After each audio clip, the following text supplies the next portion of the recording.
20절까지의 말씀으로 12과 말씀이죠. 바벨론을 심판하시는 하나님, 바벨론을 심판하시는 하나님이라는 제목으로 짧은 시간이지만 속회 공과 교육을 진행하도록 하겠습니다. 혹여나 모든 속회에서 인도자분들이 인도자 보고서를 잘 내주고 계신데 기대하시면서 내시기 바랍니다. 왜 이 말씀을 드리냐면요, 목사님께서 안 보시는 것 같지만 정말 꼼꼼히 다 보고 계시거든요. 그래서 매주마다 누가 냈는지 안 냈는지 보시고, 어떠한 일이 있는지 보시고, 신방이 필요한 가정이 있는가, 속회가 필요한 속회가 있는가 보시면서 일일이 하나씩 면밀히 살피고 계십니다. 그래서 기대하시고, 꼼꼼히 적으셔가지고 필요한 내용들을 꼭 담아서 내주시면은 정말 목사님께서 기꺼이 참고하시면서 정말 속회를 위해서 기도해 주시고 그렇게 하시리라 생각이 듭니다. 기대하시기를 바랍니다. 자, 오늘 말씀을 들어가 보도록 하겠습니다. 오늘 말씀을 보면은요, 이제 바벨론을 심판하시는 하나님, 혹시 지난 속장님들과 인도자님들은 지난주 말씀을 다 묵상하셨기에 이야기를 드리면, 이스라엘 백성들을 심판하시는데 그것을 누구로 사용하는가, 무엇을 사용하는가? 심판의 도구로서 바벨론을 사용한다고 앞선 장 20장의 말씀이었죠. 거기에 기록되어져 있습니다. 그래서 바벨론에 의하여서 이스라엘 백성들이 멸망을 당하고 몇 년 동안 포로를 보낸다고 했죠? 70년. 다들 잘 기억하고 계시죠? 네, 70년. 근데요, 그렇게 이스라엘 백성들을 심판할 도구로 사용할 바벨론을 또 심판하신다고 하시네요. 오늘 말씀에서 이렇게 기록되어져 있습니다. 예레미야는요, 바벨론의 예루살렘 침략을 하나님이 하신 일로 받아들여야 한다고 외쳤던 선지자인데, 오늘 이 말씀을 하고 있는 거예요. 어떤 말씀을 하고 있는가? 바벨론은 역사를 주관하시는 하나님의 통치 도구에 불과했지만, 그런데요, 중요한 것은 그것을 알지 못했던 그들은 하나님을 알지 못했다라는 것이죠. 하나님을 알지 못했던 그들은 하나님이 그들을 사용한 건데 무엇이 문제였는가? 스스로 힘이 강하다며 교만해졌다라는 것입니다. 이 부분에서 우리는 좀 경각심을 가져야 되는데, 나는 아니겠지 생각할지 모르겠습니다. 나는 아니겠지 생각할지 모르겠지만, 나는 너무 잘하고 있어, 나는 괜찮아, 이러한 스스로를 안심시키는 말이 혹여 이 바벨론과 같이 그들이 스스로 힘이 강하여 그렇게 되어졌다라는 교만처럼 우리도 영적 교만에 빠질 수 있다라는 그런 경각심을 가지면서 언제나 항상 하나님 앞에 낮은 자세로서 하나님의 도움을 구하며 하나님의 지혜를 구하며 나아갈 수 있는 우리 모든 속장님들과 인도자님들, 그리고 속회원 모두가 되기를 소망합니다.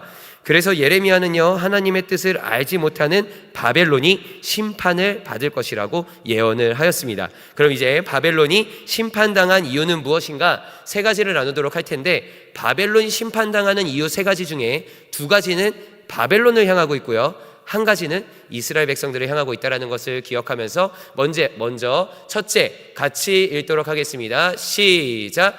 잔혹했기 때문입니다. 누가요? 바벨론이 잔혹했기 때문이에요. 남왕국 유다를 향해 나의 소유라고 부르신 하나님은 유다를 침략하고 착취한 바벨론을 심판할 것이라고 말씀하셨습니다. 아마도 바벨론이 이 하나님의 마음을 알았다면 좀 억울해하지 않았을까, 이런 생각이 들긴 하는데, 하나님의 마음을 알지 못했기 때문에 이들은 교만했고요, 이들은 잔혹했고요, 하나님을 바라보지 못했던 것이죠. 알지 못했기 때문에. 11절 말씀으로서 이제 본문이 시작되어지는데, 11절 말씀 한번 보여주실 수 있을까요?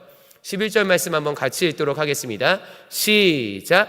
나의 소유를 노략하는 자여, 너희가 즐거워하며 기뻐하고 타작하는 송아지같이 발북을 구르며 군마같이 우는도다. 나의 소유를 노력하는 자여. 하나님의 말씀인 거죠. 이스라엘 백성들을 노력하는 자여, 너희가 즐거워하며 기뻐하고 타작하는 송아지같이 발굽을 구르며 군마같이 우는도다. 이것이 무슨 말일까요? 타작하는 날에 뛰어다니는 송아지처럼 바벨론은요, 이스라엘 백성들, 남유다의 백성들을 노략질하며 즐거워했다라는 것이죠. 즐거워했다라는 것이 그만큼 잔혹했다라는 것입니다.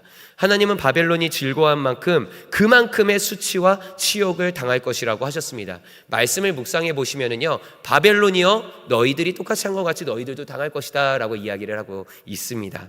그들의 땅을 메마르고 한량한 죽음의 사막이 되겠다고 하셨으며, 또 하나님은 바벨론을 들어 유다를 치도록 허락하셨지만 하나님의 백성들을 잔혹하게 대한 그들에 대하여서, 잔혹하게 한 그들에 대하여서 분노하셨음을, 또한 이들을 바라보지 못했음을 돌아보게 됩니다. 결국 이렇게 이야기하고 있는 것입니다. 그들은 도구일 뿐이지 그들 스스로 주인으로 만들지 않았다는 것이죠. 그렇습니다. 이것이 또 우리들에게 권면을 드리면 무엇이냐? 내가 주인이 되어서는 안 된다라는 것입니다. 우리는 하나님의 자녀이며 하나님의 백성이고, 또 하나님 나라를 위해 쓰임받는 도구로서의 역할을 하는 것이지, 내가 주인이 되는 순간 우리는 하나님 앞에서 영적 교만을 이루어가는, 우리는 그런데 바벨론과 같은 그러한 이가 된다라는 것을 기억하시기를 바랍니다. 우리 둘째 같이 읽도록 하겠습니다. 또 바벨론을 향한 심판의 이유입니다. 둘째 같이 읽습니다. 시작. 하나님께 죄를 범했기 때문입니다. 그들이 잔혹했고, 그들이 하나님을 알지 못했고, 그들이 하나님을 돌아보진 않았지만, 하나님을 생각하지도 못했지만, 결국 그들이 심판당한 이유에서는 무엇이냐? 하나님을 알지 못했기 때문이죠. 또 이스라엘 백성들이 심판을 당한 이유가 뭐예요? 하나님께 죄를 범했기 때문이죠. 그 중에 하나 불순종, 그리고 손으로 만든 우상숭배. 하나님을 알지 못하는 것 자체가 하나님께 죄라는 것임을 기억하면서 하나님을 알기에 힘쓰는 우리가 되어야 되는데, 하나님을 알기에 힘쓰는 방법 중에 하나는 말씀을 가까이 하는 것입니다. 특별히 우리 속장님들과 인도자님들, 말씀을 가까이 하는, 말씀을 묵상하는 삶을 살아가는 우리 속장님들과 인도자님들 되시기를 소망합니다. 짧은 한 구절이라도 묵상할 때 그 안에 하나님을 발견하며 나아가는 것이 하나님을 아는 지혜가 되는 줄을 믿습니다. 하나님께 죄를 범죄했기 때문에 바벨론은 심판을 당하게 됩니다.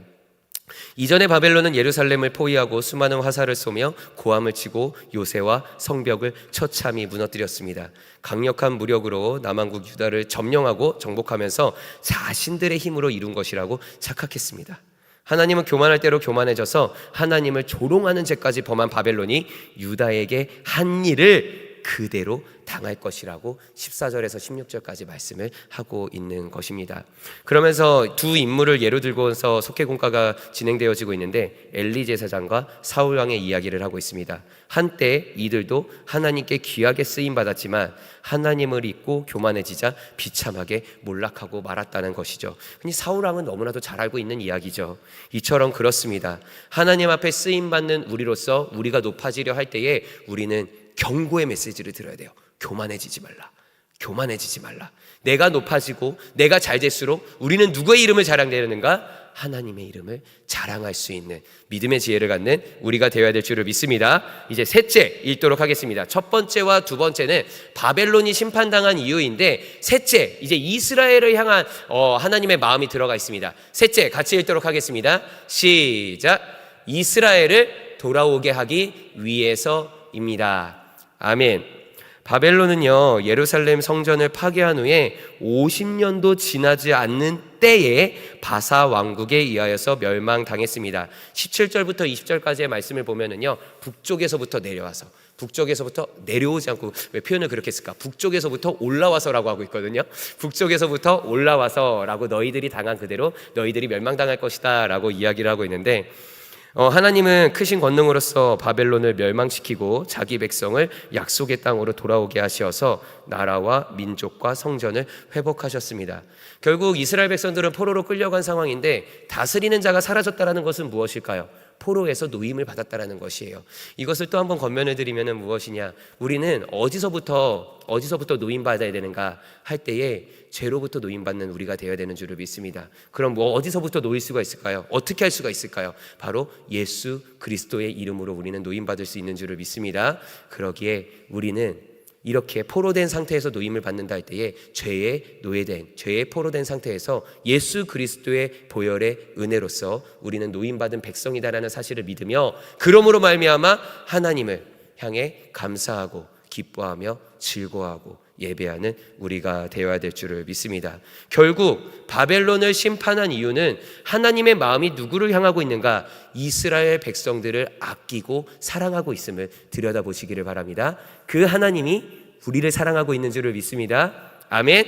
믿으며 나아가고 속회를 하나님의 말씀 안에서 그렇게 양육할 수 있는 우리 속장님들과 인도자님들이 되시기를 바랍니다. 마지막 문장 이렇게 기록하고 있습니다. 우리가 고난받을 때 나를 향한 하나님과 하나님의 뜻과 계획을 깨달아야 합니다. 그래서 하나님을 다시 만나는 자리로 돌아와야 합니다. 그러한 속회가 되기를 소망합니다. 아멘. 묵상 질문 한번 같이 읽어보도록 하겠습니다. 묵상 질문 1번 같이 읽습니다. 하나님을 두렵게 느껴진 적이 있었다면 언제입니까? 너무나도 두렵습니다. 네, 언제나 항상 두렵네요. 2번 같이 읽도록 하겠습니다. 2번 같이 읽습니다. 하나님 앞에 교만했던 일은 무엇입니까? 3번 같이 읽도록 하겠습니다.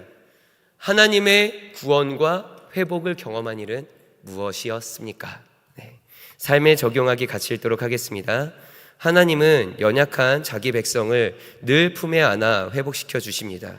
삶의 고난을 통해 깨달은 은혜를 나누어 봅시다. 기도하고 마치겠습니다. 찬양받기에 합당하신 주님, 정말 주님의 자녀로서 주님을 예배하는 삶, 주님을 찬양하는 삶, 주님의 말씀으로서 살아가는 삶을 살아가는 참된 우리가 되기를 간절히 소망합니다. 언제나 항상 우리를 사랑하여 주시고 안아주시며 아껴주시는 그 주님의 마음을 들여다볼 수 있는 우리가 되게 하여 주시옵소서. 하나님을 두렵게 느끼며 하나님께 돌아올 수 있는 우리가 되고, 또한 하나님 앞에 교만했던 모습이 있다라고 한다면 하나님 앞에 용서를 구하며 낮은 자의 모습으로서 하나님을 섬기며 하나님을 예배하는 우리가 되게 하여 주시옵소서. 언제나 항상 우리를 아끼시고 사랑하시고 우리를 구원의 길로 인도하여 주시는 줄을 믿습니다. 그러한 속장님, 그러한 인도자님들, 그리고 그러한 속회가 되게 하여 주시옵소서. 함께하여 주심에 감사드리며 예수님의 이름으로 기도합니다. 아멘. 감사합니다. 감사합니다. 조심히 돌아가시기 바랍니다.